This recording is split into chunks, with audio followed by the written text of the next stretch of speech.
Hi friends, എല്ലാവർക്കും നമസ്കാരം. ഞാൻ ഇന്ന് വന്നിട്ടുള്ളത് ഷുഗർ കാരമലൈസ് ചെയ്തെടുത്ത കസ്റ്റാർഡ് പൗഡറും സേമിയയും വെച്ച് തേങ്ങാപ്പാലിൽ ഉണ്ടാക്കിയെടുത്ത ഒരു സേമിയ പായസവുമായിട്ടാണ്. എന്നാൽ അതെങ്ങനെയാണ് ഉണ്ടാക്കുന്നത് നമുക്ക് നോക്കാം. ആദ്യം തന്നെ ഒരു പാൻ സ്റ്റൗ మీద വെച്ച് കൊടുത്ത് അതിലേക്ക് 1 ടീസ്പൂൺ നെയ്യാണ് ഒഴിച്ച് കൊടുക്കുന്നത്. നെയ്യ് ഒഴിച്ച് കൊടുത്ത് ഈ അണ്ടിപ്പരിപ്പും കിസ്മിസും വറുത്തെടുക്കാം. ഇത്രയും അണ്ടിപ്പരിപ്പും കിസ്മിസും ഇട്ട് കൊടുത്തിട്ടുണ്ട്, അത് വറുത്തെടുക്കാം. ഇതിവിടെ വീർത്ത് വന്നിട്ടുണ്ട്, ഇത് നമുക്ക് കോരി മാറ്റാം. ഇനി ബാക്കി വന്ന നെയ്യിലേക്ക് 1/2 കപ്പ് സേമിയാണ്, അതൊന്ന് വറുത്തെടുക്കണം. നമുക്കൊന്ന് വറുത്തെടുക്കാം. ഇത് വറുക്കാത്ത സേമിയാണ്, അതുകൊണ്ടാണ് വറുത്തെടുക്കുന്നത്. വറുത്ത സേമിയാണെങ്കിൽ ഒന്ന് ചൂടാക്കിയെടുത്താൽ മതി. ഇത്രയും മതി. ഇതിവിടെ ഫ്രൈ ആയി വന്നിട്ടുണ്ട്, തീ ഓഫ് ചെയ്ത് കൊടുക്കാം. വറുത്ത സേമിയ ഞാൻ വേറൊരു പ്ലേറ്റിലേക്ക് മാറ്റിയെടുത്ത് വെച്ചിട്ടുണ്ട്. സ്റ്റൗ మీద വേറൊരു പാൻ വെച്ച് കൊടുത്തിട്ടുണ്ട്. തീ ഓണാക്കി കൊടുക്കാം. അതിലേക്ക് ഒരു 3 ടേബിൾ സ്പൂൺ പഞ്ചസാര ഇട്ട് കൊടുക്കാം. ഇതൊന്ന് കാരമലൈസ് ചെയ്തെടുക്കാം. ഇതൊന്ന് മെൽറ്റായി വരണം. ഷുഗർ ഇവിടെ മെൽറ്റായി വരുന്നുണ്ട്. അതിലേക്ക് ഒരു 2 ടേബിൾ സ്പൂൺ വെള്ളം ഒഴിച്ച് കൊടുക്കാം.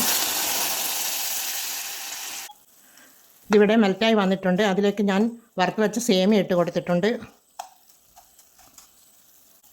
പിന്നീട് ഒരു ചെറിയ തേങ്ങയുടെ ചിരവിയെടുത്ത് അതിൻ്റെ പാലെടുത്തതാണ്, അത് 2ാം പാലാണിത്. ഈ 2ാം പാൽ ഇതിലേക്ക് ഒഴിച്ച് കൊടുക്കാം. തീ ഫുൾ ഫ്ലെയിമിൽ വെച്ച് കൊടുക്കാം. നല്ലതുപോലെ ഒന്ന് ഇളക്കി കൊടുക്കാം. പിന്നീട് ഇതിലേക്ക് ചേർക്കാനായി 2 ടേബിൾ സ്പൂൺ കസ്റ്റാർഡ് പൗഡർ എടുത്തിട്ടുണ്ട്. അതിലേക്ക് കുറച്ച് പാലൊഴിച്ച് കൊടുത്ത് നമുക്ക് ഇളക്കി കൊടുക്കാം. കട്ടയില്ലാതെ ഇളക്കിയെടുത്ത് ഇതിലേക്ക് നമുക്ക് ഒഴിച്ചു കൊടുക്കാം. ഈ സേമിയയിലേക്ക് ഒഴിച്ചു കൊടുക്കാം.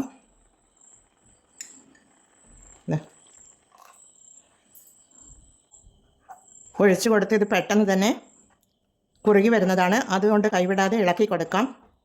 പിന്നീട് ഇതിലേക്ക് ഇത് സേമിയ ഇവിടെ വെന്ത് വന്നിട്ടുണ്ട്. പിന്നീട് ഇതിലേക്ക് 1 കപ്പ് 1ാം പാലാണ്, അത് ഒഴിച്ചു കൊടുക്കുന്നുണ്ട്.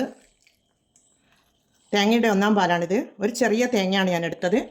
അത് ചിരകിയെടുത്ത് ചെറു ചൂടുവെള്ളത്തിൽ മിക്സിയുടെ ജാറിലിട്ട് ഒന്ന് അടിച്ചെടുത്ത് കൊണ്ടുവന്ന് പിഴിഞ്ഞ് പാലെടുത്തതാണിത്.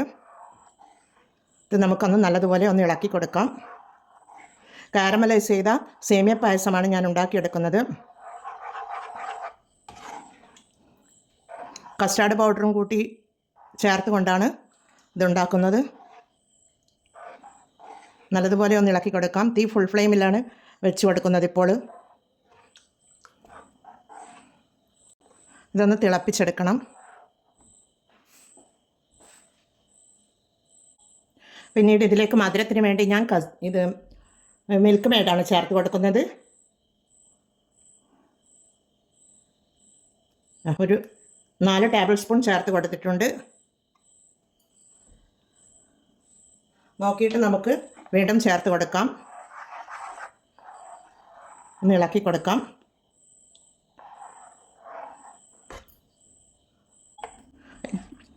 ഇപ്പോൾ നമുക്ക് മധുരം ഒന്ന് ചെക്ക് ചെയ്ത് നോക്കാം.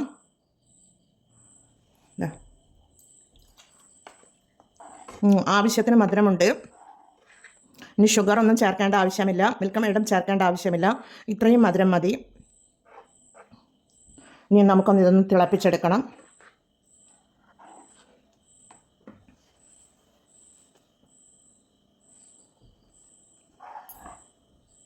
ഇതിവിടെ ചെറുതായി ഒന്ന് തിളച്ച് വരുന്നുണ്ട്. ഇതിലേക്ക് വറുത്ത് വെച്ച അണ്ടിപ്പരിപ്പും കിസ്മിസും ഇട്ട് കൊടുക്കാം. പിന്നീട് കുറച്ച് പിസ്തയാണ് ഞാൻ ക്രഷ് ചെയ്തെടുത്തിട്ടുള്ളതാണ്, അതുകൂടി ഇട്ട് കൊടുക്കുന്നുണ്ട്. ഒന്ന് ഇളക്കി കൊടുക്കാം. തീ ചെറുതിയിൽ വെച്ച് കൊടുക്കാം.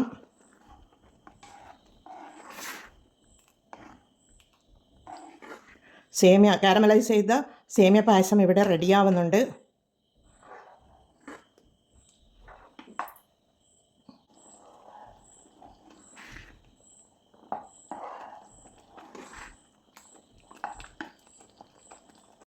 ഇനി നമുക്കിതിലേക്ക് ചേർത്ത് കൊടുക്കേണ്ടത് 2 ഏലക്കായുടെ കുരുവാണ്.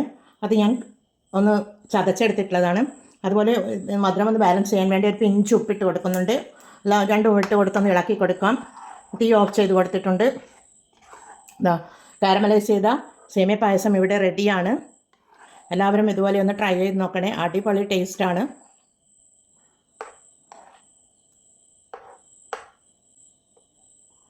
ഇനി ഇത് തണിഞ്ഞ് വരുമ്പോൾ കൂടുതൽ കുറുകി വരും.